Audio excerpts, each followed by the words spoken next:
Guillermo Hopkins Gámez fue el primero en exponer ante integrantes de la tercera comisión de la permanente su plan de trabajo en caso de ser ratificado en el puesto. En primera instancia, habló sobre los factores determinantes en el surgimiento del IPAB.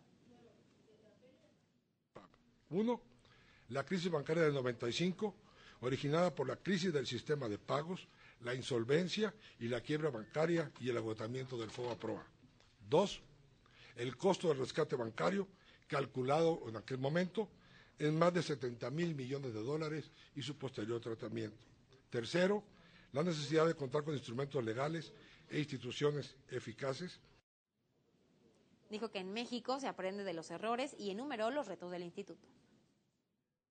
1. Finalizar los procesos de recuperación de los activos que se encuentran bajo su dominio. 2. Concluir los procesos de liquidación de los bancos. Tercero, reducir el costo fiscal de la deuda a su cargo. Y cuarto, finalmente considero conveniente que la Junta de Gobierno del Instituto coadyuve al análisis de las mejores prácticas arrojadas por las diferentes crisis financieras. Finalmente, habló sobre sus compromisos en caso de llegar al IPAB. Me comprometo firmemente con el cumplimiento de la responsabilidad que me esperan y con la consecución de los objetivos del IPAB, que son aspectos indispensables para restaurar la confianza de la ciudadanía, desde luego poniendo en primer plano los derechos de los ahorradores. En la ronda de preguntas y respuestas, el senador del PRD, Mario Delgado, cuestionó sobre los compromisos que asumiría al comparecer en caso de llegar al cargo. ¿Qué compromiso puede asumir usted en términos justamente de reducir este costo fiscal? Porque si vemos la comparación en términos del PIB, la deuda ha venido creciendo, no porque sea menos deuda, sino porque el PIB va creciendo. El Partido de Acción Nacional habló sobre el manejo de los pasivos.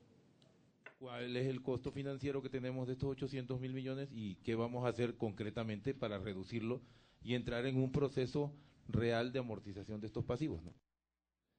Bueno, por su parte, el PRI preguntó sobre la importancia del instituto y sobre los mecanismos para fortalecer la seguridad de los mexicanos respecto a sus ahorros.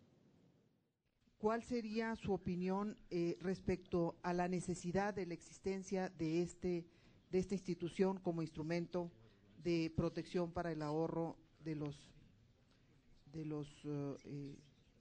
mexicanos? Guillermo Hopkins recordó que la deuda a cargo del IPAB asciende a poco más de 812,000 millones de pesos y destacó las principales acciones para reducirla. 1.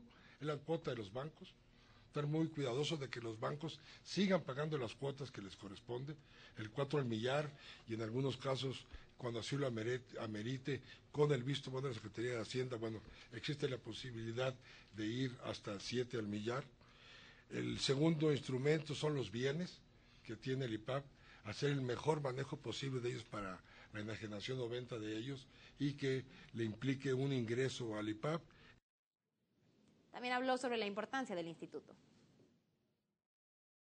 Es necesarísimo la permanencia y presencia del IPAB.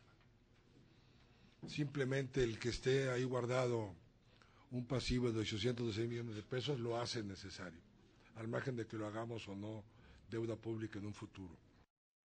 Luis Miguel Montaño Reyes, el segundo aspirante compareciendo, también expuso su programa de trabajo. Señaló que el país enfrenta retos inmediatos, por lo que será urgente promover nuevos proyectos de ley para proteger el ahorro bancario de los ciudadanos. Una de sus propuestas, la consolidación de un seguro de costo eficiente. Ha llegado el tiempo para que el Instituto reoriente sus recursos y esfuerzos en su tarea fundamental, que es la consolidación de un seguro de depósito eficiente y para minimizar las pérdidas que eventualmente tuvieran que ser sufragadas por el Estado mexicano.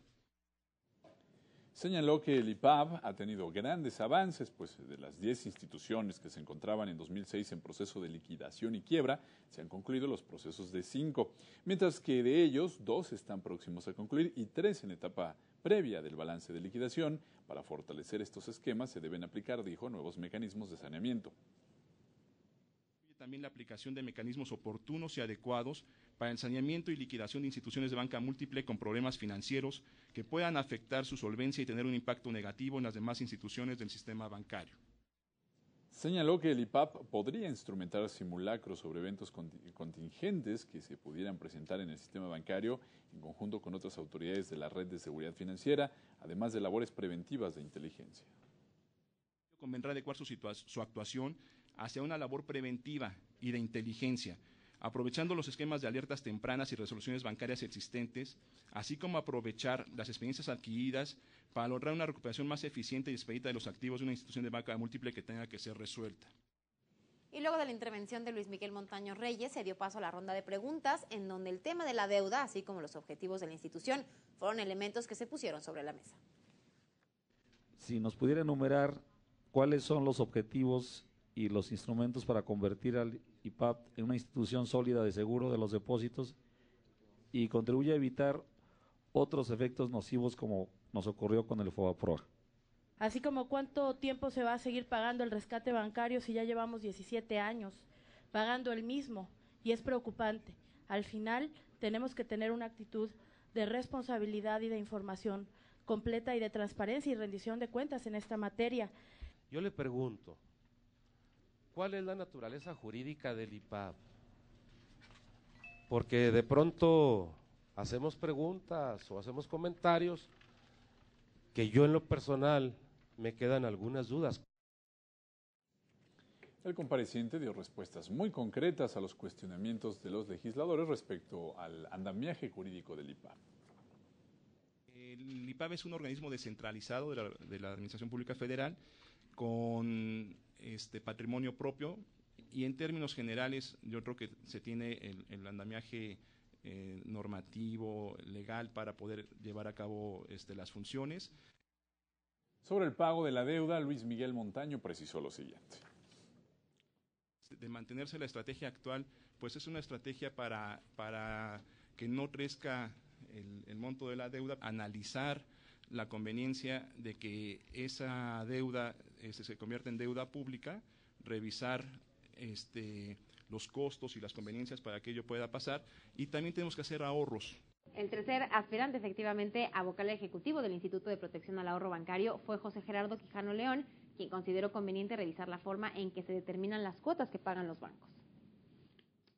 Es necesario modificar la ley para hacer efectiva la posibilidad de establecer cuotas ordinarias diferenciadas en función de los riesgos a los que están expuestos cada institución. Calcular la cuota de esta forma es importante, ya que los bancos menos riesgosos pagarían menos cuotas. En su exposición, Quijano León mencionó que el IPAP tiene 3 retos principales, entre ellos crear cultura financiera sobre el seguro de depósitos y establecer la normativa sobre quiebras bancarias. El primero es temporal y consiste en coadyuvar con las autoridades financieras y con el Congreso para incorporar en la ley el marco para quiebras bancarias que acabo de comentar. El aspirante mencionó el compromiso que deberá asumir la institución para contar de forma permanente con personal plenamente capacitado. En mantener una planta laboral altamente capacitada para que administre el seguro de depósitos y pueda hacer frente en forma oportuna y eficiente a un posible proceso de resolución de un banco. Durante la ronda de preguntas de los integrantes de la tercera comisión, se le preguntó a José Gerardo Quijano sobre su experiencia en el Banco de México, el servicio que deberá brindar el IPAP y la propuesta sobre cuotas diferenciadas para instituciones bancarias. Y lo que acaba de comentar de estas cuotas diferenciadas para los bancos nos parece muy relevante por el nivel de riesgo que hay y porque hay la sensación de la gran impunidad con que pueden otorgar créditos irregulares. Esta diferenciación de riesgos a partir de un riesgo moral evidente que existe por parte de los bancos al prestar indiscriminadamente o con mucha falta de transparencia a entidades municipales o estatales. ¿Cuáles son las estrategias específicas que planteará en caso de quedar como vocal? Y en estas estrategias, ¿cuáles de fondo y cuáles de continuidad? ¿Cuáles de transformación? ¿Cuál sería su propuesta para un mejor funcionamiento del IPAP? Particularmente yo expresaría, como bien lo expresa la compañera senadora Marta Palafox, con una visión al ahorrador, más que a la institución. El aspirante vocal ejecutivo del IPAB explicó a los legisladores las acciones que debería brindar el instituto y la necesidad de transparentar las deudas en estados y municipios. Si una institución llega a tener un problema, el IPAB debe de intervenir, bueno, las autoridades en general y el IPAB en lo particular deben de intervenir a tiempo y deben tener la capacidad de devolver o de pagar los depósitos asegurados en un plazo realmente muy breve. Quijano León insistió en la importancia de establecer las cuotas diferenciadas a bancos. Con relación a las cuotas diferenciadas que mencionaba, la ley ya lo establece, o sea, la ley del IPAB ya permite el cobro de cuotas diferenciadas por riesgo. Sin embargo, hay muy poco espacio porque ahorita la cuota mínima es 4%. Respecto al papel preponderante que juegan las reservas frente al nivel de riesgo de los bancos, mencionó lo siguiente. Banco que tenga un portafolio muy riesgoso de estados y municipios va a tener que constituir más reservas. Y eso protege, por otro lado, la constitución de reservas es como un capital que separan para hacer frente a posibles impagos. Ante los cuestionamientos sobre la estrategia a implementar de resultar electo, el candidato vocal destacó la capacitación del personal. Al IPAB le correspondería ahora, y como lo dije nuevamente, mantener un personal altamente capacitada que sea capaz de ejecutar esto. Pero ya el marco legal fundamental ya está. El último vocal en comparecer fue Óscar Levin Coppel, quien habló sobre los principales retos del instituto, como reforzar el proceso de educación financiera. Primero, administrar el sistema de seguro de depósitos de acuerdo a las mejores prácticas, en dos aspectos. Por un lado, y quizá el más importante, lograr que la población esté debidamente informada de los beneficios y alcances del seguro, puesto que las obligaciones garantizadas cubren fundamentalmente las cuentas de depósito a la vista, de nómina, de ahorro y a plazo. Dijo que es necesario contrarrestar la mala percepción que se tiene de las instituciones bancarias y terminar con la desconfianza y frustración de los ahorradores. Levin Coppel también habló de los pendientes que se tienen con los que podría reforzarse las labores que realiza el instituto. Existe un tema fundamental que no ha sido resuelto, que es de vital importancia. Me refiero a la ley de quiebras bancarias, que se encuentra en proceso de análisis y que aún no recibe el Poder Legislativo. Tercero, otra función colateral y derivada de su propio quehacer es la recuperación a través de enajenación de bienes. En la ronda de preguntas y respuestas, la senadora Dolores Padierna habló sobre la participación del gobierno federal como garantía de las deudas estatales y municipales, así como el aumento en las líneas de crédito de los bancos. La función principal de ustedes es ser seguro de los depósitos y cuidar la sana capitalización de los bancos. El tema de convertir de deuda contingente a deuda pública está en estudio, pero sería recomendable, ¿usted qué opina en relación a esta propuesta que ha hecho la Auditoría Superior de la Federación? El Partido Acción Nacional, en voz del senador Francisco Domínguez, cuestionó el pasado como legislador del compareciente. El Banco de México y el IPAB son autónomos. En una decisión difícil contra un banco, ¿va a tomar línea de su partido o va a ser, si así lo aprueba esta soberanía, independiente en tomas difíciles para proteger los ahorros de los mexicanos, que en su mayoría no tienen filiación política? El diputado priista Abraham Montes habló sobre los pendientes del IPAB en busca de tener mayor utilidad para los ahorradores. Si el IPAB interviene cuando hay problemas con el ahorro de los ahorradores, ¿cuáles son los principales criterios para evaluar la salud, los criterios que aplica el IPAB, para evaluar la salud financiera de los bancos? ¿Qué tiene que empezar a apreciar el IPAB o qué tiene que empezar a hacer la gente para que el IPAB empiece a operar? Levin Coppel se mostró a favor de convertir la deuda del IPAB en deuda pública. Dijo que financiarse vía IPAB es lo mismo que financiarse vía gobierno, por lo menos en cuestión de números. Yo soy de la opinión que debería de ser deuda pública y así debería de asumirse como tal. El compareciente destacó que su pasado como legislador no afectaría su desempeño como vocal de la Junta de Gobierno del IPAB.